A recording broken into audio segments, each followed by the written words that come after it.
8 vezes em que o mundo quase acabou. Nós sabemos que um mal-entendido pode muitas vezes resultar em percas de amizade, términos de relacionamentos, de namoro, treta num casamento, tudo por conta, talvez, de um mal-entendido. O fato é que mal-entendido, sim, pode ser muito perigoso. E de fato foi muito perigoso na história da humanidade. Então, vamos conhecer no vídeo de hoje 8 mal-entendidos que poderiam ter levado o mundo para a destruição. E isso no decorrer dos últimos 80 anos. Vamos começar então com o mais recente desses mal-entendidos, que poderia sim ter trago o fim da humanidade. A data era dia 25 de janeiro de 1995. Anos depois da Guerra Fria, tudo estava começando a se retomar, a buscar a paz novamente entre os países, e as coisas estavam começando a ficar mais calmas. Até que no dia 25 de janeiro de 1995, o então presidente da Rússia, o Sr. Boris Yeltsin, recebeu uma notificação, um aviso de que um foguete norueguês havia sido disparado. De imediato, ele já colocou seus submarinos, aqueles que são capazes de lançar mísseis nucleares, em alerta máximo por conta desses disparos que estavam acontecendo, chegando até mesmo a abrir a maleta onde contém os códigos nucleares. Aquela maleta que precisa que o presidente comece a acionar para poder fazer um ataque nuclear, sabe? Então, ele teve acesso a essa maleta já para providenciar todos os códigos para retaliar com armas nucleares. Porém, aconteceu algo que ninguém esperava. Alguns minutos depois, o presidente resolveu suspender essa retaliação. Ele percebeu que ele não tinha nenhum alvo militar específico para poder ordenar o ataque. Só que uma coisa que ele ainda não sabia é que esse foguete, o qual havia sido notificado, esse foguete tinha com intuito objetivos científicos. Não era um míssil ou um foguete com o intuito de destruir uma nação, destruir um país, cidade, nada disso. Era um foguete com o intuito de uma missão científica. Inclusive, os noruegueses haviam mandado avisar o povo da Rússia que eles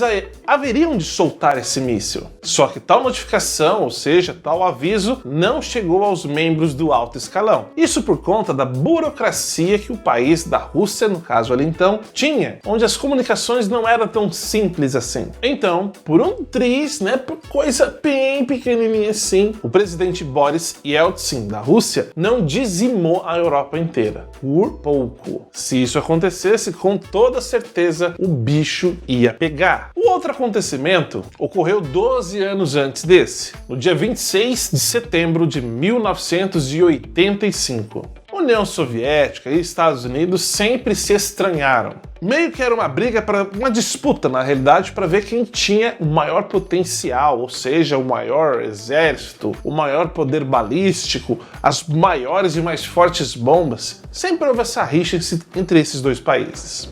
Foi então que, nesse dia, um dos militares da União Soviética detectou um radar que continha uma informação que havia sido disparado 5 mísseis vindo dos americanos em sentido à União Soviética. Agora imagina, eles entenderam que 5 mísseis foram disparados pelos americanos contra a União Soviética. Então o tenente-coronel Stanislav Petrov, quando descobriu isso, tinha que alertar imediatamente seus superiores sobre esse ataque. Porém, na cabeça de Petrov, os problemas estavam apenas nos radares. Na cabeça dele, ele tinha certeza que os americanos não tinham atacado míssil algum. Ele deve ter pensado, se os americanos fossem atacar então a União Soviética, não seria com apenas 5 mísseis. Eles no mínimo mandariam uns 200, 300 mísseis de uma vez. Não 5. 5 mísseis? É cutucar, não é pra atacar, estaria cutucando a União Soviética. E esse foi o pensamento de Petrov. Então, Petrov decidiu esperar. Agora imagina só, o clima tenso entre esses dois países, o que fazer? O que você faria no lugar dele? Você vendo no radar que tem 5 mísseis vindo em direção ali é a União Soviética, que é praticamente o seu país. E você sendo um dos altos oficiais do escalão do exército da União Soviética, o que você decidiria? Atacar de volta? Ou realmente esperar para ver se era um problema de software ou um problema no radar? Petrov decidiu esperar. E o que ele fez foi corretíssimo, porque alguns minutos depois, aqueles 5 mísseis que estavam constando nos radares da União Soviética simplesmente desapareceram. E tudo não passava de uma pequena pane nos instrumentos dos radares ali daquele computador daquela noite que eles estavam ali manuseando. Para alívio de Petrov, de todos da União Soviética e de todos do mundo, porque eles decidiram então, por conta de Petrov, não retaliar. Já pensou se ele retalia? O bicho ia pegar geral. Voltando agora para 5 anos antes desse ocorrido. Estamos falando agora de 18 de setembro de 1980. 2 técnicos faziam um reparo no topo de um míssil balístico. Aqueles mísseis intercontinentais. Então, 2 técnicos estavam ali reparando, alguma coisa que tinha acontecido nesse míssil, enfim. E o modelo do míssil era o Titan II, altamente destrutivo. Uma coisa de louco. Isso tudo eles estavam fazendo dentro de uma instalação militar lá no Arkansas, nos Estados Unidos. Cerca de 18h30 horário local, ou seja, 6h30 da tarde. Aí o fato que ocorreu, que aconteceu, que todo mundo ficou preocupado, é que no dia seguinte, às 15 horas da tarde, houve uma explosão naquele lugar. E essa explosão arremessou o míssil bem longe de lá. E a ogiva nuclear que ficava dentro deste míssil foi parada a cerca de 30 metros de distância do local. Tá, o que causou essa explosão? Será que foi um ataque? Os americanos pensaram nisso. Será que alguém está nos atacando? Um dos técnicos, um rapaz ali de apenas 21 anos de idade, chamado Dave Powell, estava manejando uma ferramenta de cerca de 3,5 kg, uma ferramenta pesada, quando sem querer ele deixou essa ferramenta cair. E ele estava a uma altura de 24 metros, ou seja, ele estava mexendo no topo do míssil, a cerca de 24 metros do chão, e aí ele deixou essa ferramenta cair. 3,5 kg caindo a 24 metros. Imagina a força com que essa ferramenta caiu no chão. Então, ao cair no chão, ela quicou e bateu na base do míssil, abrindo assim uma fissura, uma fenda, onde começou a vazar combustível. Tá, e o que fazer? E agora, né? Nada, não tinham o que fazer. Por quê? Eles não viram que tinha acontecido isso. Eles nem perceberam que tinha acontecido isso. O resultado foi o que eu acabei de mencionar. Horas vazando combustível, até que não aguentou mais e explodiu tudo aquele galpão, aquela base militar, voando míssil para tudo que é lado, e a ogiva sendo disparada para bem longe dali. Sendo que o Titan II, na época, era uma das armas nucleares mais poderosas do mundo. E essa explosão destruiu uma porta que tinha nessa base militar, que só para você ter uma noção da força que essa porta tinha, ela pesava cerca de 740 toneladas. Olha a grossura dessa porta da base militar ali. E essa explosão destruiu essa porta. A sorte de todos foi que apenas um míssil explodiu. Nada aconteceu com a ogiva. Se aquela ogiva tivesse sido detonada, ela tinha destruído grande parte do Arkansas ali nos Estados Unidos. Teria também matado o governador, que na época ainda era governador, Bill Clinton, que depois acabou se tornando presidente dos Estados Unidos, que estava por ali por perto dessa região, fazendo inclusive discursos para a população. Ele estava a cerca de 80 quilômetros dali. Então, se aquela ogiva tivesse sido detonada, não sobraria até para ele que estava próximo ali, ele teria morrido na explosão. Após esse fato ter acontecido, os militares então aterraram o local, lacraram para que ninguém mais tivesse acesso a ele, e até hoje esse local encontra-se completamente abandonado. Agora estamos em 9 de setembro de 1979. Naquela época, os computadores ainda não eram 100% confiáveis. Eles davam muitas panes, muitos bugs, muitos erros, o que era algo que não era tão difícil e era muito comum em certos pontos militares. Enfim, o computador dava pau direto. Até hoje dá, né? Então, naquela época, então, que estava tudo iniciando, dava pau mesmo. Porém, no dia 9 de novembro de 1979, o Comando de Defesa Aeroespacial dos Estados Unidos recebeu um alerta. Só que o que chamou a atenção é que era um alerta detalhado demais, o que dava a entender que era pouco provável que acontecesse um erro de computador, porque era um alerta que determinava muitos pontos que um erro de computador não daria. A informação que o computador começou a constatar é que havia mais de 250 mísseis balísticos que estavam vindo em direção aos Estados Unidos. Era um ataque sendo disparado. O que chamou a atenção é que esse número de pouco mais de 250 aumentou consideravelmente poucos minutos depois, passando de 2.250 mísseis em alguns minutos. Antes foi registrado 250 que os radares ali captaram, e minutos depois constatou que era mais de 2.250 mísseis. Os militares então começaram imediatamente a colocar o seu sistema de reação em prontidão, porque numa situação dessas eles tinham pouquíssimos minutos para preparar tudo. Caso contrário, eles ficariam sem capacidade de defesa e também reação militar. Porém, depois de bombardeiros carregados, armamentos preparados, soldados em alertas absoluto, descobriram que todas aquelas notificações, aqueles mísseis que estavam constando no sistema de radares, não passavam de uma simulação. E era uma simulação de testes que haviam sido mandados de forma enganosa, por engano, para o sistema central de comando deles. O negócio só não ficou feio, mais feio ainda, porque o radar não confirmava qual modelo de míssil, qual que estava na direção dos Estados Unidos. O radar não identificava isso, apenas identificava que vinha uma boa quantidade, depois aquilo aumentou muito de repente, mas não identificava qual que era. Deve ter sido muito tenso. Agora voltando 12 anos mais para trás na história. Estamos falando do dia 23 de maio de 1967. Agora o problema envolvia uma tempestade solar. O sistema de comunicação estava acontecendo com um problema de interferência, ali na região do Alasca e da Groenlândia. E essa interferência podia estar acontecendo por conta de dois motivos. Oi? Coloquei dois? Dois motivos, porque melhor assim, né? O que eu tava falando é três, né? O primeiro motivo é que provavelmente estava acontecendo algo natural no local, o que não era muito provável. E o segundo poderia ser um ataque militar soviético para aquela região do Alasca e da Groenlândia, que no caso já pertencia aos Estados Unidos. Então, se fosse um ataque, os Estados Unidos precisariam pensar numa resposta rápida. A boa notícia é que em menos de 10 minutos conseguiram entender e resolver o problema. E o problema nada mais era do que partículas vindas do Sol que provocaram distúrbios magnéticos, causando interferências nas comunicações. Deve ter sido 10 minutos muito tenso para aquelas pessoas que estavam ali. Ainda bem que resolveram esperar e confirmar as informações, porque isso poderia ter... Isso não, né?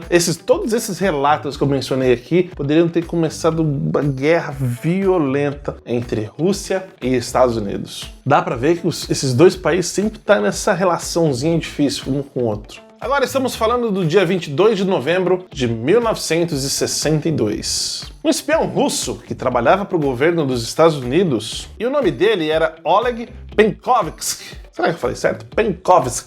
Penkovsky, melhor. Ele foi capturado pelos soviéticos. E ele também já havia notificado tanto os britânicos como os americanos de um possível ataque nuclear por parte dos soviéticos. Foi onde, em um certo dia, depois de ele ter sido capturado, a embaixada do Reino Unido, que ficava dentro da União Soviética, recebeu um telefonema. E essa pessoa que estava ligando se dizia ser Penkovsky. Falei certo? E o código que ele tinha que passar, confirmando o ataque, era uma respiração profunda 3 vezes. Ele não precisaria falar nada na ligação, apenas respirar fundo 3 vezes.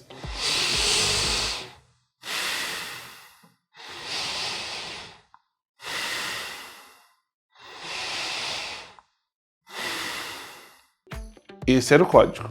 E em seguida, desligaram o telefone. Porém, aconteceu uma coisa que ninguém esperava. Os soviéticos torturaram Penkovsky para saber a questão desses códigos. E ele acabou entregando. Então, os soviéticos simularam ser esse Penkovsky e ligaram então para a embaixada do Reino Unido, que ficava lá na própria União Soviética, simulando ser então esse tal espião. Assim que receberam a ligação, os britânicos desconfiaram e assim entenderam que não devia levar aquela ameaça adiante. Porque o que tinha que acontecer? O primeiro ataque. Se os americanos e os britânicos resolvessem atacar, como na cabeça deles, como tivessem retaliando, mas sendo que na verdade a União Soviética não havia atacado ninguém, a União Soviética tinha aí argumentos para atacar com força total. E era isso que os soviéticos queriam. Só um primeiro ataque.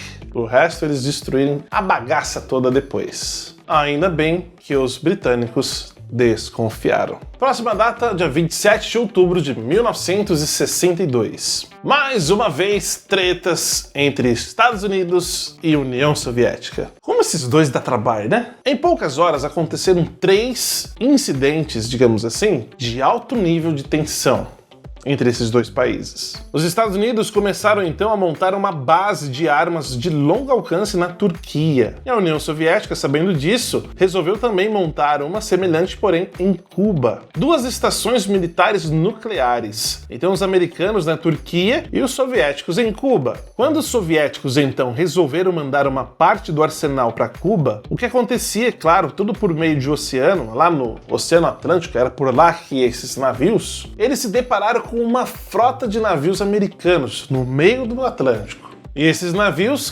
americanos que estavam ali bloquearam a passagem dos navios soviéticos, não deixando que ninguém passasse. Naquele mesmo momento, os presidentes dos Estados Unidos, John Kennedy, e o líder soviético ali, o Nikita, como que é esse nome aqui? Khrushchev.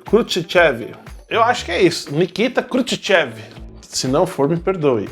Eles estavam negociando sobre essas questões das bases que eles estavam pensando em montar em outros países. Enquanto aquelas negociações presidenciáveis estavam acontecendo, os soviéticos que estavam a bordo de um submarino nuclear resolveram mergulhar o submarino para dificultar então o ataque americano, caso isso acontecesse. Nisso que os soviéticos então afundaram, os americanos começaram a lançar carga de profundidade em direção a eles, para que forçasse a eles a subir para a superfície novamente. Foi onde um dos comandantes dos submarinos russos, ali dos soviéticos, resolveu lançar um torpedo nuclear de 10 quilotons. Negócio forte, pesado. Ele queria lançar contra a frota de navios americana. Só que como eram 3 comandantes, eles precisariam, para poder lançar esses mísseis nucleares, da autorização dos 3 comandantes. Um queria e os outros 2 não queriam, porque sabiam que a partir do momento que ele atacasse a frota americana, o bicho ia pegar ali. Na verdade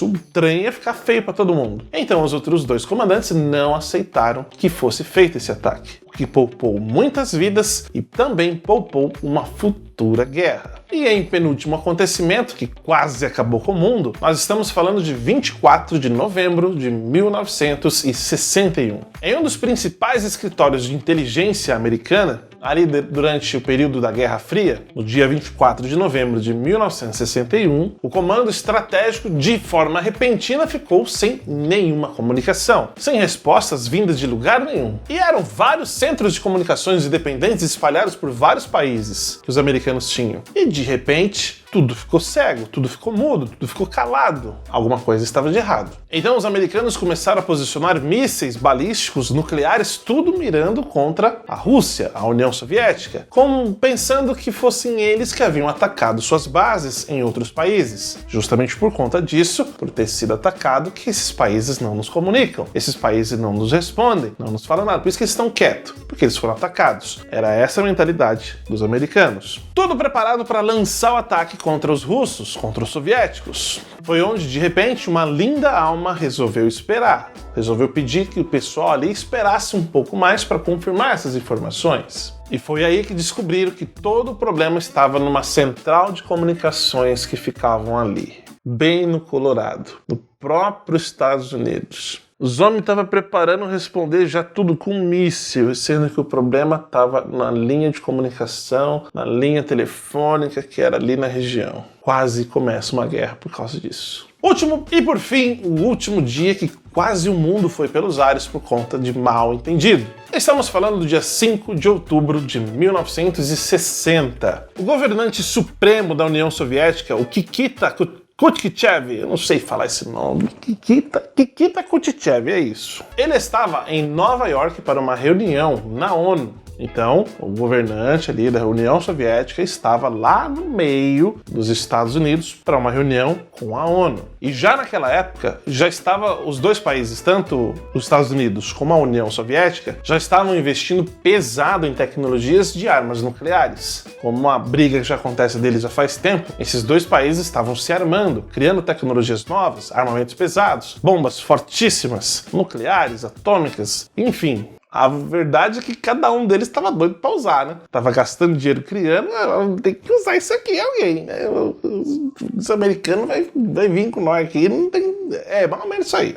Foi aí que um dos radares da Groenlândia identificou um ataque de mísseis soviéticos indo na direção dos Estados Unidos. É claro que os americanos entraram em alerta máximo por conta desses alarmes. Porém, alguns líderes americanos começaram a se perguntar: por que a União Soviética iria nos atacar agora, sendo que o seu governante supremo está aqui nos Estados Unidos? Não tem lógica. Eles não iriam atacar o nosso país com o governante deles aqui dentro. Então resolveram buscar mais informações com esses radares da Groenlândia. Foi aí então que descobriram que o radar confundiu um surgimento da Lua nos céus da Noruega com um disparo de mísseis. Que bugada louca que deu isso aí, cara. Confundiu a Lua com mísseis. Que radar é esse? Que isso? Que diacho de computador é esse aí que o povo colocou lá, cara? Você é louco, mano. Confundiu a Lua com mísseis. E claro, por conta dessa situação, os americanos resolveram não atacar, não responder ninguém, porque não tinha lógica, justamente porque o governante da União Soviética estava lá. Então, não deu nada. Mas quanta situação tensa que já aconteceu no mundo por conta desses dois países. Tudo envolvendo a União Soviética, agora a Rússia, e envolvendo os Estados Unidos da América. Tudo em busca de poder, tudo em busca de quem tem a arma mais forte, quem vai atacar primeiro. É uma loucura. Ainda bem que os computadores hoje estão mais confiáveis e a internet para esses países não cai tão fácil. E aí, o que você achou? Qual dessas situações foi a mais tensa?